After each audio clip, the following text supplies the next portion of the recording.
My name is Will Frost. I'm Head of Public Affairs at Globus Group. Many of you may know us for Alpha Solway, which is one of our divisions that make respirators. And also with me is Mark Webster, who's our Head of Medicals Division. So today I want to talk about the future of PPE. And as I said, Globus Group makes sort of a whole range of PPE, hard hats, through to sort of chemical suits, gloves, but I'm particularly going to be focusing on respirators because that's obviously the things of most relevant to the pandemic. So a couple of things I'm going to touch on is how do we make sure we don't repeat some of the mistakes that were made at the beginning of the pandemic. Then we're going to touch a bit on what does good PPE policy look like, and is there anything we can learn particularly from other industries.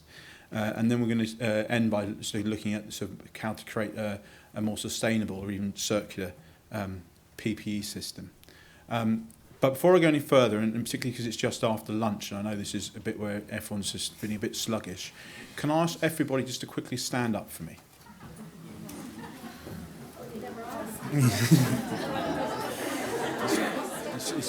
Okay. So stay standing if over the last 2 years you've regularly used PPE, particularly FFP3 masks, as part of your sort of job. Okay? And now stay standing if before 2 years ago, so 3 years ago and before, so before the pandemic, you were regularly wearing FFP3 masks. Okay, so I think the reason I did that, just to get you all standing up and a bit energised, is to make everyone realise how recent this is in healthcare. Other industries, as Mark's going to touch on later, have been using FFP3 equivalents for decades. But in healthcare, this is particularly new. So one of the things that's going to make us, we shouldn't be surprised that the policy and thinking for PPE in healthcare is still being formulated. And that's one of the reasons that I really wanted to do that. And I just realised I hadn't clicked on. So that's the first slide, and then there's the second slide. Please don't stand up again. But I'm aware as well, because this is all relatively new, many of you won't have heard of Globus before, so I'm just going to show you this brief video. And here we go. Shetland, a remote group of islands at the furthest tip of the UK. It was here 25 years ago that a small entrepreneurial business making gloves for salmon farmers began. Today, the Globus Group supplies 90 countries and protects everyone, from oil riggers to frontline medics. That's more than a quarter of a century dedicated to looking after people's safety. This has not happened overnight. This is 25 years of hard work, continuous innovation, development of product, development of people, development of how we support our customers and listen to what they have to say. When the pandemic struck, Globus was well placed to respond. And it's been at the forefront of the fight against COVID-19 ever since. We're a business that likes to do things differently. We like to do things in a way that expresses fearless innovation. We've always had agility. We've always been able to provide solutions for customers. It felt like, we need to fix a problem in the United Kingdom. Let's just go and fix it. It was a massive sense of national emergency. We had doctors, nurses phone in, visiting the factories, crying, asking us to help them. It was absolutely heartbreaking. Prior to the pandemic, Globus had always planned to concentrate its manufacturing in the UK. The position that we were in meant we had to just bring that plan forward. We had to accelerate it. We were repurposing our factory within, a matter of days and manufacturing 5,000 visors a day. And then I think within a week or two, we were upping that to 20,000. We simply had to create new products, create new machines, employ hundreds and hundreds of people, build 2 factories, build all the infrastructure around it, build all the regulatory, all the quality control, all the logistics. More money was going out the door than was coming in at that point in time. The risk of that was taken by the company. And there were times where I thought, what have we done? Times where I thought we weren't going to make it. Everybody stepped up massively. Everybody came together. And the true family values of the company really shone through. I think about 90% of people said, we'll come to work even if you don't pay us. Yeah, it is. I mean, it makes me emotional now. I mean, they were genuinely putting themselves at risk to help. The way I look at it is, obviously we've been doing our bit for the NHS because of the current situation the country's in with this global pandemic. I started in November. My husband started. I've got my son, my daughter. I've got a lot of family in here. About 8 in my family altogether. Today, Globus is the biggest PPE manufacturer based in the UK. 4 new factories, creating jobs in northwest England and Scotland. And 75% of products are to be made in this country. It's amazing ingenuity that comes from people under times of great pressure. We have a fantastic manufacturing platform with fantastic capacity. We have tremendous resilience, and the UK need never be starved of product again. With the UK better prepared and better protected, Globus is embarking on a new chapter. It's reaching out to other countries, offering them their own sustainable solutions.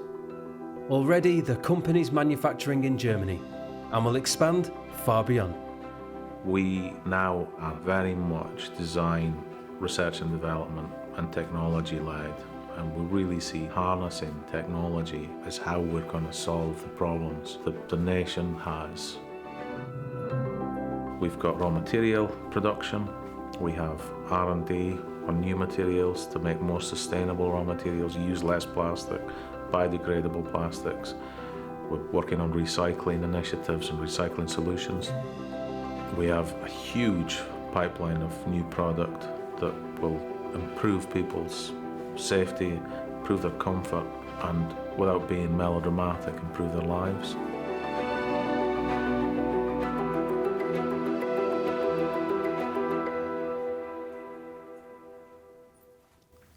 So that's just sort of an introduction, particularly sort of picking up on some of the themes of what's happened in the last couple of years. I'm just going to pass over to Mark now to pick up on sort of what happened 2 years ago. Thanks, Will.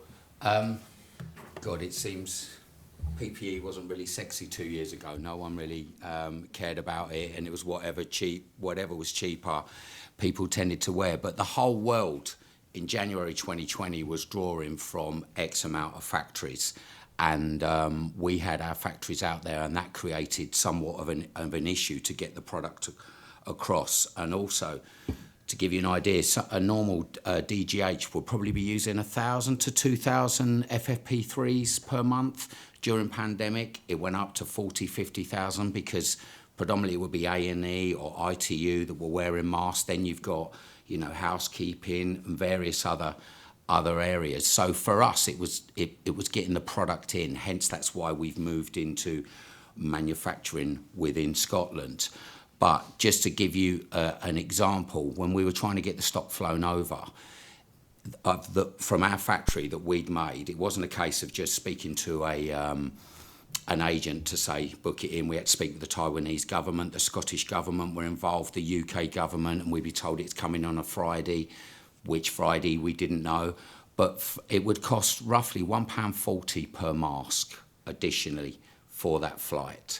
So that, just to give us the security of masks, and that's why NHS Scotland never run out of the 3030, the Alpha Solway and the Alpha S we did start to struggle with towards the end of the pandemic. But in England, where I was working, it was a completely different ball game, because when they were looking into masks, that one's 50p, that one's £1. They'd always take the one that was 50p. The beautiful thing that Scotland did was the emphasis that you put into fit testing. So fit testing was something that I feel was the best thing that you'd done pre-pandemic, and now everybody's been playing catch up. And just to add to the aggravation of when we were trying to get stock in, do you remember the Evergreen ship that was stuck in the Suez Canal? We had Alpha S's, 3030s all stuck in there, and then we had other ships that are waiting to the back of that are trying to come in. And obviously, that creates a major issue for us. Thanks, Mark. So as in the video, and we've already touched on it, one of the things that we did was to accelerate some of the plans that, particularly as Alpha, we had to reshore the manufacturing. So essentially it was a 5-year plan that happened in 5 weeks, and to make products, particularly in Dumfries, where we had a factory already, but we made a new one. So 75% of our products for the NHS are now made in the UK. Over 1,000 additional jobs with all the sort of benefits that come to the local economy from that, rather than products being made in Asia. I think one of the really important things is strengthening and shortening that supply chain. So Mark again could tell you stories of boats leaving Taiwanese ports, headed for the UK at £3.50 a mask. By the time they're halfway across the Indian Ocean, another government's bid at £4 a mask. As they get to the Suez Canal, another government's put a bid in for £4.50, and it was craziness. So it's a 6,000 mile length of supply chain. Previously, it's now less than 100 to where we are now. So obviously, the other good thing is there's no one in competition between here and Dumfries for those masks. And so that brings a more sustainable and resilient system.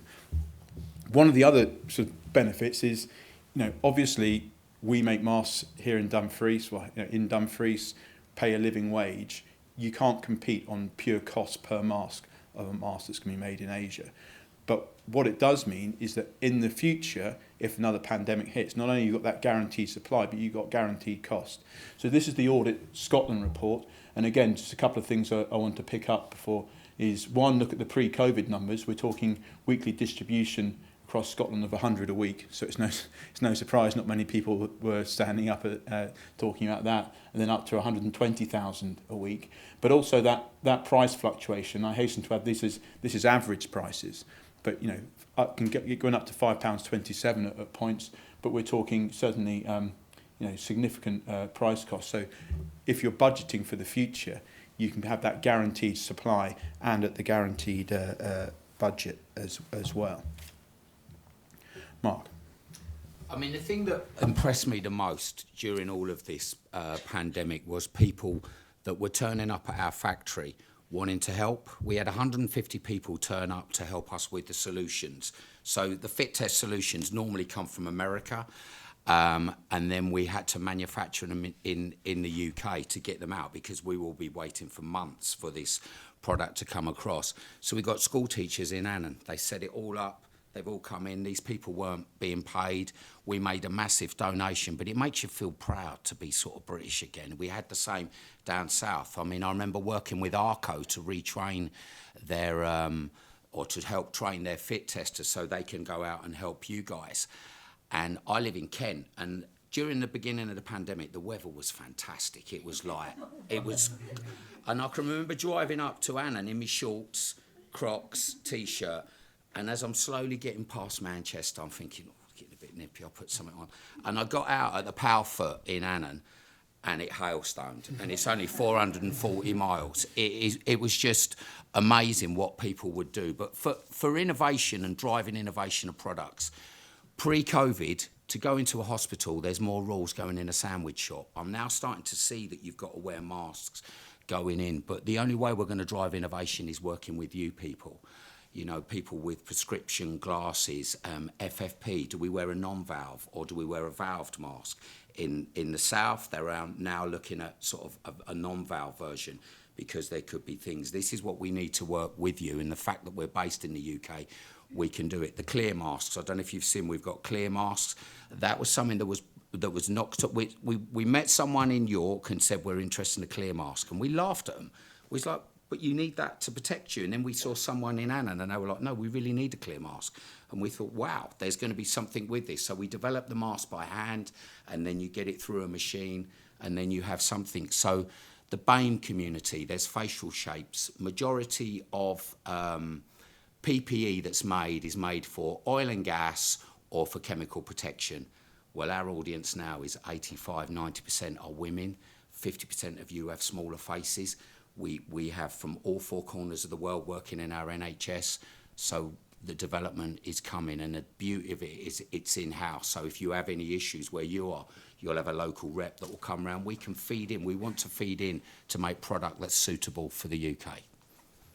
Yeah, just picking up on Mark's point, the Clear Mask was designed and built in literally the same building. So you're not having to send your sample 6,000 miles to Taiwan, wait a couple of weeks, get it back. You can really speed that innovation loop. So, again, looking back 2 years, we now know FFP3 offer the highest level of protection. What's interesting, really, the most interesting thing about this University of Cambridge study is the fact that it obviously didn't happen until COVID, because the healthcare system just didn't think of all the trials that happened, but no one was doing trials on respiratory masks. There was limited papers to do with healthcare and PPE.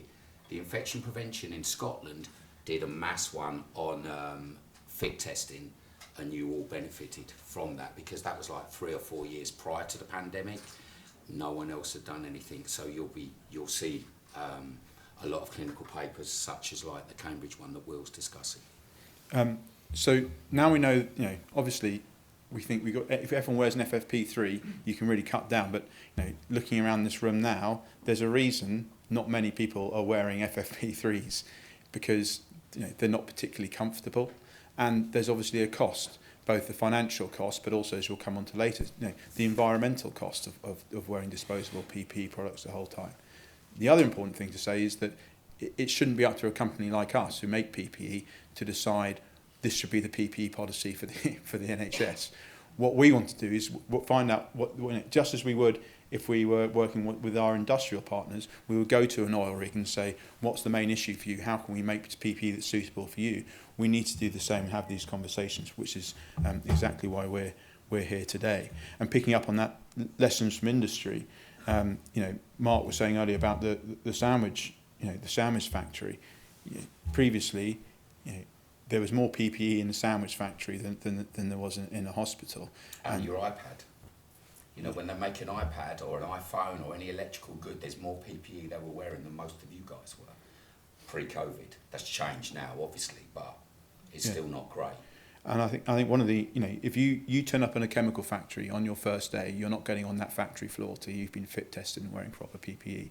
Now think about a trainee nurse on her first day going into the ward. Is she allowed onto the ward before she gets properly fit tested, and all the stuff that she needs before she goes on? Certainly, the anecdotal stuff I hear isn't no. You go, well, yeah, we'll get you fit tested in the next couple of days. Off you go onto the ward now.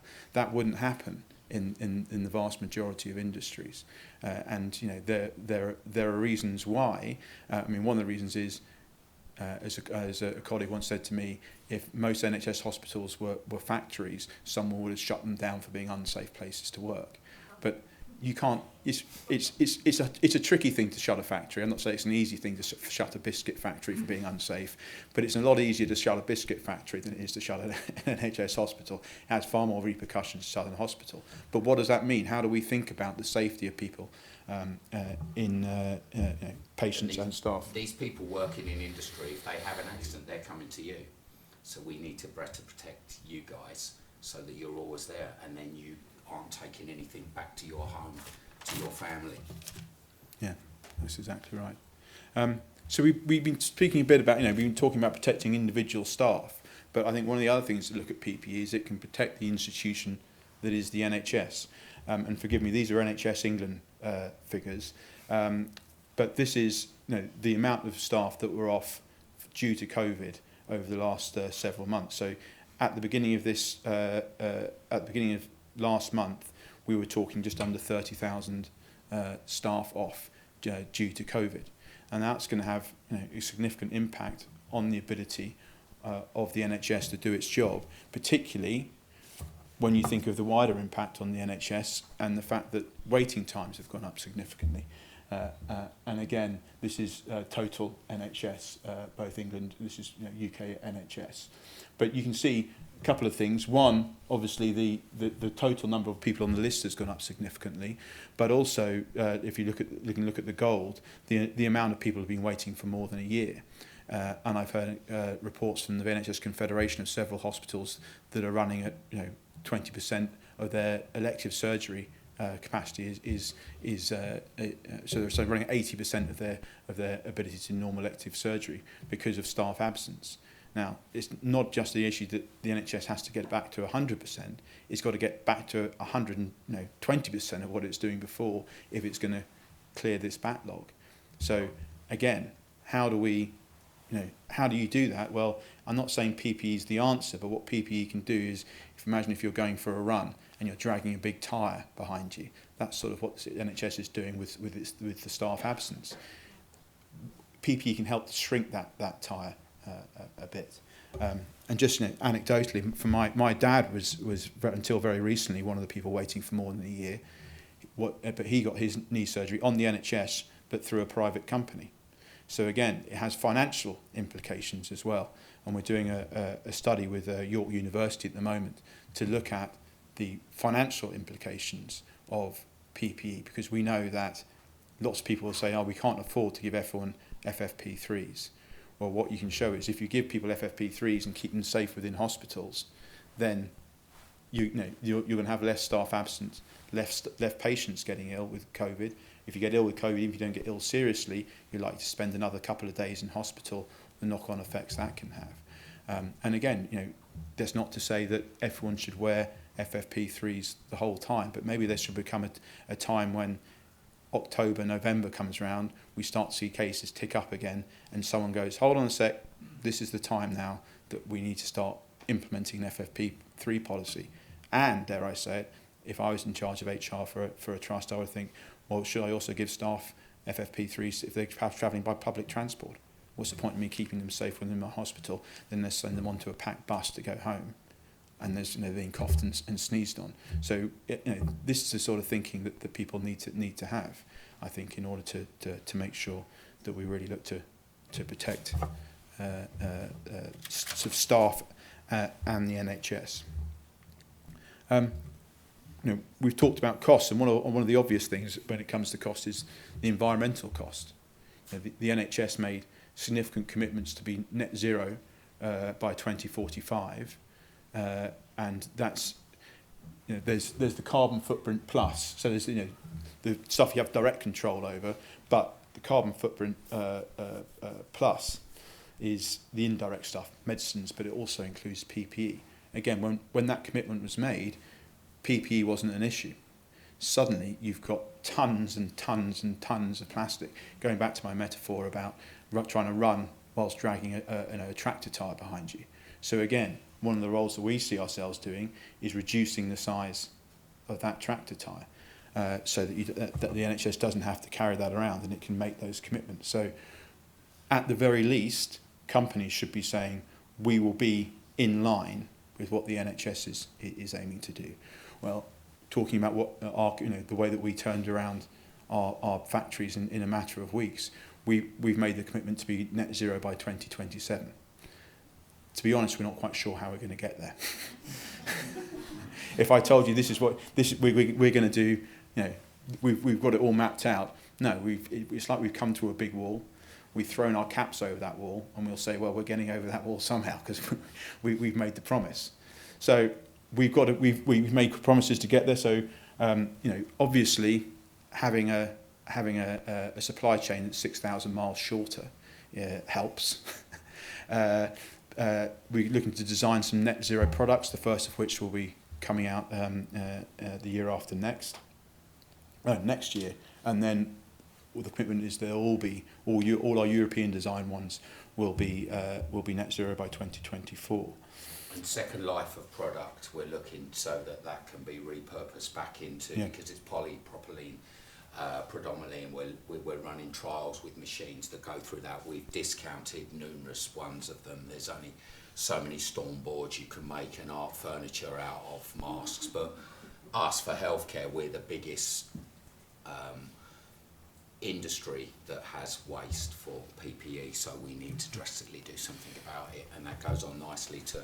Yeah. Sorry, Will, butting into your circular economy. So this is the idea of the circular economy, and so the way I like to think about it is that PPE can be single use, but the plastic that makes it doesn't have to be. And I think of it a bit like being Buddhist PPE. It may die, but it gets reborn and has another life. Oh, I like it. So first things that is we make it now. We now have control over our own raw material. Now that's great, because there's no point making your products in the UK if your raw material's coming from being made in Taiwan still, because again, all that happens is you've just shifted that problem slightly further down. So that's one good reason to make it there. The other good reason is if you control your raw material, you can make it to your own recipe. So the first thing we're doing was our raw material now uses 50% less plastic than it used to, because we're able to make it to our own specifications. We can also make it by the type of plastic, so that when we come to reconvert it, we've made that recipe so that it's as convertible as it can be, if that makes sense. So anyway, we've got the raw material. We make your mask down in Dumfries. We send it up to you wherever you may be, and then we look to try and collect it from you. Now, collecting from the NHS is more tricky than it is from collecting from, say, Coca-Cola. Coca-Cola, end of the shift, guys will come and chuck or end of the week, they'll chuck their gloves into a bin that they use at the factory door.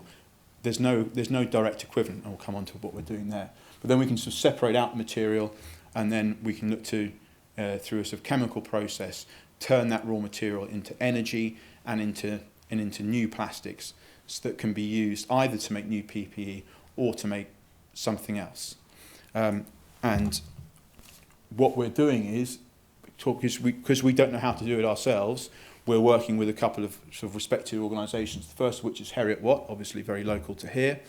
Heriot Watt are working on the process of turning, on the chemical process to make that as good a quality as it can be, so that essentially when it comes to recycling things, you can make things of lower quality, if that makes sense, but you can't go up the scale.